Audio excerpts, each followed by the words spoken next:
vitaminas, a gente vai falar sobre as vitaminas lipossolúveis, ou seja, que são dissolvidas em substâncias orgânicas, são moléculas apolares. Eu havia comentado com vocês, uma forma fácil de você lembrar disso é a palavrinha KD, K-A-D-I-E. São essas 4 vitaminas, todas elas estão descritas aqui no nosso quadro, e a gente vai discutir cada uma delas. A primeira a gente vai usar é a vitamina K. A vitamina K ela atua, é um excelente exemplo de como é uma coenzima num processo metabólico do nosso organismo. Ela vai atuar como um dos componentes da cascata de coagulação. Por que se chama cascata de coagulação? São uma sequência de fenômenos onde várias substâncias vão sendo transformadas para assegurar que a gente consiga coagular o nosso sangue, que a gente consiga estancar sangramentos. Na ausência dessa vitamina, essa cascata ela não consegue ter sua continuidade, ela é interrompida, e aí uma das consequências disso é que o indivíduo ele pode sofrer com hemorragias, né? A gente tende a pensar que hemorragia são aqueles sangramentos muito exagerados, mas na real mesmo, quando a gente usa essa expressão hemorragia, a gente está falando de qualquer sangramento. O fato é que os portadores de vitamina K, ou melhor, que sofrem com a carência da vitamina K, podem sofrer com sangramentos que não tendem a se estancar. A pessoa vai continuar com aquilo ali. Uma forma de você resolver isso nesse cenário tão complicado, você entrar com os coagulantes prontos ou então a suplementação com a vitamina K. Mas pensando no nosso cotidiano, onde é que a gente vai encontrar esse tipo de vitamina? Principalmente em vegetais de folhas verdes escuras, né? São eles ali, couve, brócolis, espinafre, vão ser boas fontes de vitamina K na nossa dieta. Uma outra, essa que vocês com certeza já ouviram falar, é a vitamina D. A vitamina D está muito associada à formação dos nossos ossos. A gente precisa de boas doses de vitamina D para garantir a nossa saúde óssea. A falta de vitamina D dificulta que os nossos ossos consigam absorver corretamente cálcio. Então, essa é uma outra função que essa vitamina vai ter. Ela vai atuar de forma a potencializar o bom metabolismo desse sal mineral no nosso organismo. Falta prolongada desse tipo de substância leva a um quadro que a gente conhece como raquitismo. Isso principalmente em crianças, né? Longos períodos que a pessoa fica desprovida de vitamina D, a gente tem uma chance grande de desenvolver esse tipo de doença. Mas antes disso, a gente já começa a manifestar o quê? Uma certa facilidade em perda, por exemplo, da estrutura dos dentes começa a se tornar mais frágeis, ou mesmo dos próprios ossos começam a se tornar mais frágeis, justamente pela falta dessa vitamina. Onde é que a gente costuma encontrar essas substâncias? Leites e seus derivados, apesar de haver alguma discussão se efetivamente o leite seria uma boa fonte de vitamina D, mas de forma geral ele ainda assim é tratado como uma boa fonte de vitamina D, e para aqueles que sofrem com restrição alimentar, além dos alimentos obviamente enriquecidos com esse tipo de componente, mas de forma natural nós vamos encontrar nos cogumelos, porque tanto os cogumelos, os fungos, quanto nós, seres humanos, nós animais, na verdade, apresentamos a característica de sintetizar a vitamina D a partir da exposição à luz do sol. Sendo essa uma das vitaminas mais comuns a gente notar na população de uma forma geral uma carência dessa vitamina. Então é importante, eu acho que você deve ter ouvido falar disso, por exemplo, crianças recém-nascidas têm que tomar banho de sol. O médico recomenda à mãe, em determinada hora do dia ali, a criança fique lá 10, 15 minutinhos, mas é obviamente com um bom senso no que diz respeito à hora que a criança vai tomar esse sol. Também não deve ser um sol de meio-dia, porque é um sol muito intenso que pode acabar prejudicando a nossa pele. Então a gente costuma falar aí até antes das 10, depois das 3, 4 horas da tarde. Seria essa exposição a esse sol ajudaria na produção da vitamina D, ok? Para a criança é fundamental justamente para prevenir essa questão do raquitismo.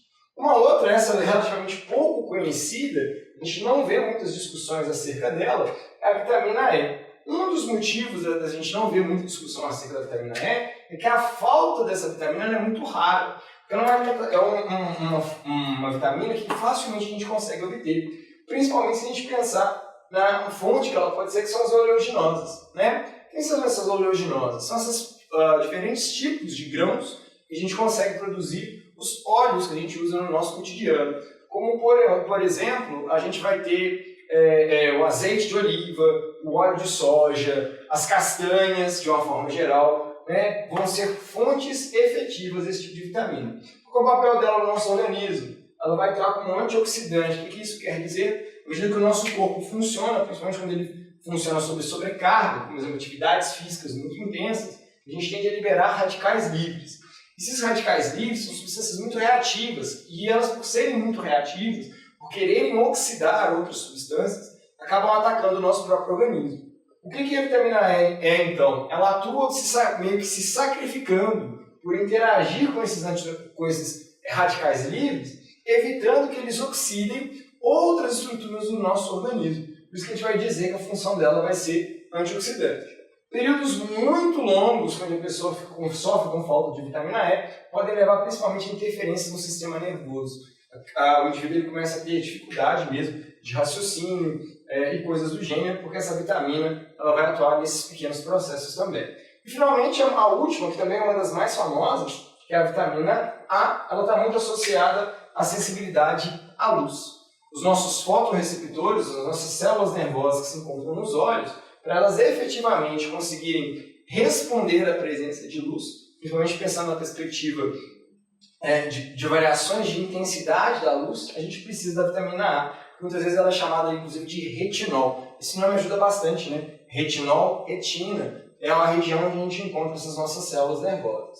Nós vamos encontrar elas principalmente em vegetais, né? Folhas escuras, vegetais amarelos, alaranjados, né? Frutas, por exemplo, né? Costumam ser ricas em vitaminas, um tipo de vitamina A. A cenoura, por exemplo, é uma excelente fonte de vitamina A também. A falta dela, inclusive, se manifesta no que a gente chama de cegueira noturna ou cegueira crepuscular. Nesse tipo de cegueira, nesses ambientes de baixa concentração de luz, a gente acaba tendo dificuldade em formar a visão. Por períodos mais longos, com a carência dessa vitamina A questão da capacidade do indivíduo de enxergar vai só piorando, principalmente no que diz respeito às diferentes membranas, às diferentes estruturas que formam os nossos olhos, eles começam a perder a capacidade de se manterem cristalinos e vai ter uma perda significativa da qualidade visual. Essa vitamina aqui, a falta dela pode levar, inclusive, a lesões permanentes no tecido associado à visão. Beleza? Com isso, turma, a gente fecha as vitaminas. Fazendo uma breve recapitulação aqui, a gente discutiu, então, os diferentes grupos de vitaminas. A gente viu que existem as vitaminas hidrossolúveis e as vitaminas lipossolúveis. Nessas vitaminas, nesses grupos de vitaminas, essa classificação tem a ver com como elas são solubilizadas. Nas lipossolúveis são essas quatro, K, A, D e E. E nas hidrossolúveis nós temos as vitaminas C e as do complexo B. Todas elas, a sua falta manifesta algum problema no nosso organismo e elas vão ser principalmente encontradas por meio da nossa dieta. A gente precisa de pensar numa dieta muito diversa para conseguir ter acesso a todas essas substâncias. Beleza? Agora, na segunda parte da nossa aula, nós vamos começar a discutir sobre os sais minerais. Até daqui a pouco. Muito bem, meus caros. Nessa segunda parte da nossa aula, então, a gente vai continuar discutindo agora, dessa vez, os sais minerais. Aí é legal a gente fazer um breve contraponto entre as vitaminas e os sais minerais. Que contraponto que é esse? Nas vitaminas, a gente vai discutindo substâncias orgânicas, moléculas orgânicas, que obedecem ao tal do N-Chopes. Aqui nos sais minerais, a gente está discutindo sempre substâncias do quê? Substâncias inorgânicas. Essas substâncias inorgânicas, ou seja, que não fogem ao N-Chopes, né, como o cálcio, o flúor, o iodo, magnésio, o cloro, por aí vai, elas também são necessárias no nosso organismo. Todas elas em pequena quantidade, a gente precisa de muito pouquinho dessas substâncias dentro da gente, para que também o nosso corpo possa funcionar corretamente. Normalmente, em termos de função, ou elas vão assumir uma função estrutural, ou seja, uma função componente que vai ajudar uma determinada parte do nosso corpo a existir, como o próprio cálcio, que a gente vai falar daqui a pouquinho, ou então ele vai ter função reguladora, vai atuar de forma a viabilizar que um determinado processo ocorra ou não. Da mesma forma que a gente discutiu nas vitaminas, aqui nos sais minerais, a falta dessas substâncias vai acarretar problemas na nossa saúde.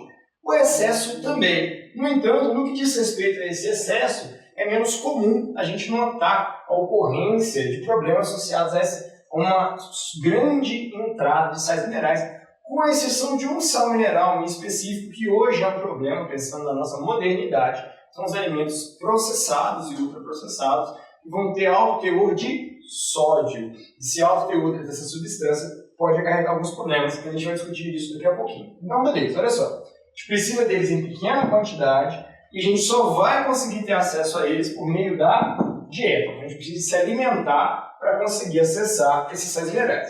Coloquei aqui no início do nosso quadro 2 e no nosso próximo quadro vou continuar listando os diferentes sais minerais que a gente tem.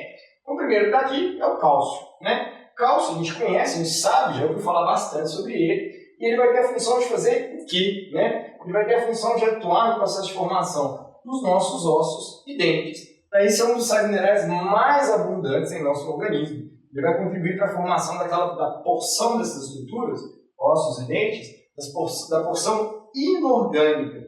Vai contribuir para o osso ter essa resistência que ele tem, né? Essa rigidez, na verdade, que ele tem por conta da presença desse sal mineral. Ele é encontrado principalmente em leites derivados, apesar de que esse leite, principalmente no consumo do leite em si, ele pode ser um problema, o acesso ao cálcio que está contido no leite, porque dependendo da substância que você coloca junto ao leite, você não consome leite puro, ou até mesmo um leite muito processado para ficar disponível ali por um longo período na sua casa, faz com que o acesso ao cálcio disponível no leite se torne cada vez mais difícil. É uma boa fonte de substituição sem os vegetais de folhas de verde escuras ou então mesmo as frutas cítricas. Seriam bons substitutos para a gente conseguir acessar esse cálcio. A carência desse cálcio leva justamente à fraqueza óssea, né? Esse osso com pouco cálcio ele se torna mais quebradiço, porque a rigidez do osso está muito atrelada à presença do cálcio. Um outro que eu coloquei aqui é o flúor, né? Flúor, a gente hoje tem muita tranquilidade em acessar a presença desse sal mineral, principalmente em ambientes onde existe água tratada, água encanada. Grande parte do Brasil que tem acesso, e é bom a gente frisar essa parte, que tem acesso ao saneamento básico, que tem acesso à água tratada, essa água provavelmente vai ser uma água fluorada, fluoretada, onde você vai adicionar essa substância. Por que você adiciona essa substância? Porque sabe-se do benefício que essa substância tem, principalmente no que diz respeito a uma maior resistência aos dentes. Como assim uma maior resistência nos dentes? O flúor, aos poucos, ele vai substituindo outros sais minerais que estão presentes no esmalte do osso, tornando o esmalte do osso mais resistente à ação das bactérias que são responsáveis pela cárie. Então, a presença do flúor torna o nosso dente mais resistente. É claro que ele não fica imune à presença ou ocorrência de cáries. Uma boa escovação, uma boa saúde bucal mantém-se necessária, óbvio. Mas o fato é que, depois que a gente passou principalmente a fornecer a água tratada com flúor, essa água onde nesses ambientes onde há saneamento básico, a saúde bucal das populações de uma forma geral, houve uma melhora significativa no que diz respeito a isso. Mas fora desse ambiente, dessa água tratada, dessa água artificial, onde é que eu posso encontrar flúor? Um bom exemplo são os frutos do mar. É até legal a gente pensar um pouco sobre isso. De uma forma geral, turma, devido ao oceano ser formado, água salgada, né? O oceano ser formado por uma diversidade grande de diferentes tipos de sais minerais, esses elementos de origem marinha costumam ser boas fontes desses sais minerais. O sal marinho é muito mais que cloreto de sódio. O sal marinho de verdade é uma infinidade de diferentes componentes inorgânicos e esses diferentes componentes inorgânicos acabam sendo absorvidos por nosso organismo e desempenhando a função que os sais minerais têm que desempenhar. No nosso próximo quadro, a gente continua discutindo os vários sais minerais, sabendo onde a gente encontra e quais são as funções dele, beleza? Espera só um minutinho, eu trocando o nosso quadro. Então, meus caros, agora a gente vai discutir esses 4 sais minerais que vão atuar nesse processo de regulação do nosso organismo. Trouxe aqui para vocês o ferro, esse vocês conhecem com certeza, talvez seja um dos sais minerais mais famosos que a gente tem no nosso organismo. Ele vai ser encontrado principalmente em carnes vermelhas, aí o fígado se mostra em destaque como fonte do ferro. O fato do fígado ser uma fonte de ferro tem a ver inclusive com o nosso próprio organismo, porque o fígado ele destrói e processa as hemácias e a gente vai perceber que isso está diretamente ligado à presença do ferro, porque o ferro, como função no nosso organismo, está associado à formação de uma molécula, de uma proteína denominada hemoglobina. Essa proteína, junto com outras proteínas que recebem esse sufixo globina, elas estão associadas ao transporte de gases em nosso organismo, em especial o transporte de gás oxigênio. A falta do ferro inviabiliza a formação da hemoglobina. Então essa proteína ela não consegue se formar corretamente. Por ela não se formar corretamente, o transporte de oxigênio fica debilitado. Uma consequência de uma baixa na capacidade de transporte de oxigênio é a fraqueza, que normalmente vai ser manifestada por uma tentativa do nosso organismo de compensar essa dificuldade em carregar oxigênio, aumentando a produção de células que transportam esses gases de glóbulos vermelhos, o que a gente normalmente, genericamente, vai chamar de anemia. A gente já viu na nossa aula anterior de vitaminas, que eu tenho diferentes tipos de anemia. A anemia por falta de ferro, a gente chama ela de anemia ferropriva, justamente por conta dessa falta. É uma anemia mais comum, mais facilmente de ser tratada. Algumas mulheres tendem a manifestar com mais frequência esse quadro, principalmente por questões como o próprio fluxo menstrual, que vão fazer com que ela tenha perda maior de volume de sangue, e pode potencializar essa falta desse tipo de sal mineral. Ele é facilmente obtido na dieta, e aí, além da questão das carnes vermelhas, os vegetais de folhas verdes escuras também serão boas fontes de ferro. O espinafre, por exemplo, é uma boa fonte de ferro também. Mas aí entra aquela mesma lógica que a gente discutiu lá nas vitaminas. Quanto mais cru, quanto menos contato com calor, mais facilmente ele será absorvido. Um outro ponto interessante. Outras substâncias que a gente ingere podem interferir na absorção de ferro. A gente fala muito, por exemplo, do ferro no feijão. Uma prática muito comum que o brasileiro tem é que após almoçar, muitas vezes, é consumir um cafezinho. O consumo de café após o almoço, a cafeína presente no café pode inviabilizar a absorção de ferro. Então, mesmo que aparentemente a pessoa tenha uma dieta balanceada, onde ela busca ingerir essas substâncias todas no cotidiano, algumas substâncias que ela coloca, que ela adiciona na dieta, podem interferir no bom funcionamento do organismo. Além do ferro, eu coloquei aqui juntos o sódio e o potássio.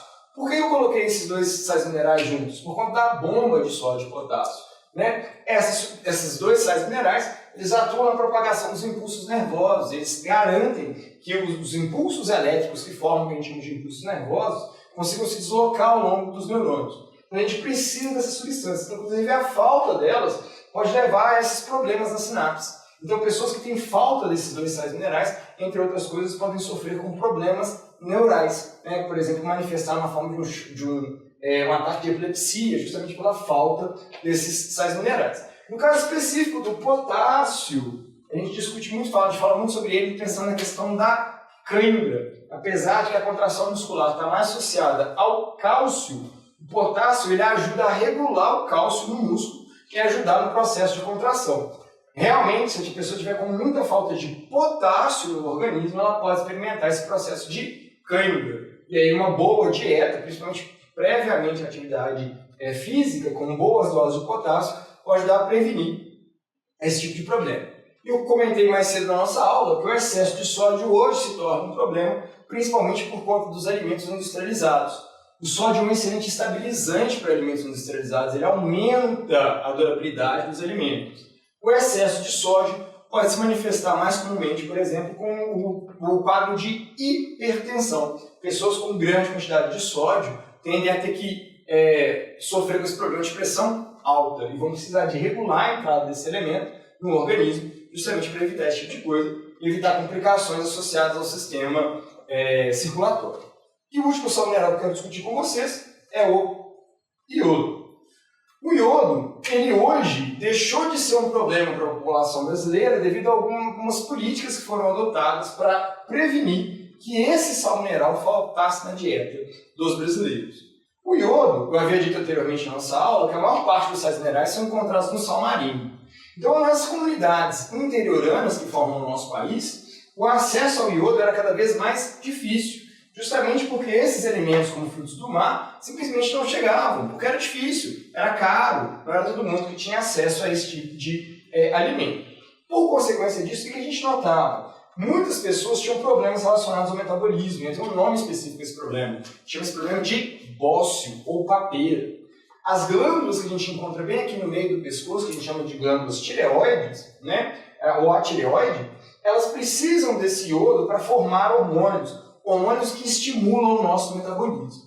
A falta do iodo inviabiliza o funcionamento dessas glândulas. E em resposta a essa falta de iodo, o que acontece com essas glândulas? Essas glândulas começam a expandir, elas começam a crescer. Uma tentativa desesperada de fazer o quê? De fazer com que o nosso organismo, ou melhor, que ela consiga capturar qualquer quantidade que seja de iodo no nosso organismo. Então a gente nota esse inchaço, essa dilatação dessa glândula no pescoço da pessoa. Para evitar que isso aconteça, onde é que hoje a gente costuma encontrar o iodo? A gente costuma encontrar o iodo no sal.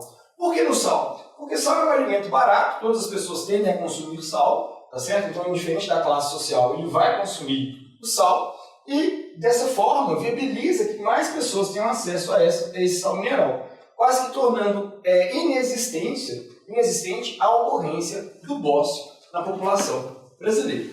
Com isso, meus caros, a gente fecha as nossas discussões sobre os sais minerais. Então, hoje a gente discutiu os diferentes tipos de sais minerais. Vale a pena você, enquanto estiver estudando esse conteúdo, focar principalmente no que a falta desses sais minerais causam e aonde você costuma encontrar esses sais minerais. E lembrar sempre que são componentes inorgânicos que normalmente a gente vai obter por meio da dieta. No mais, fiquem bem, tudo de bom para vocês e até o nosso próximo encontro. Falou!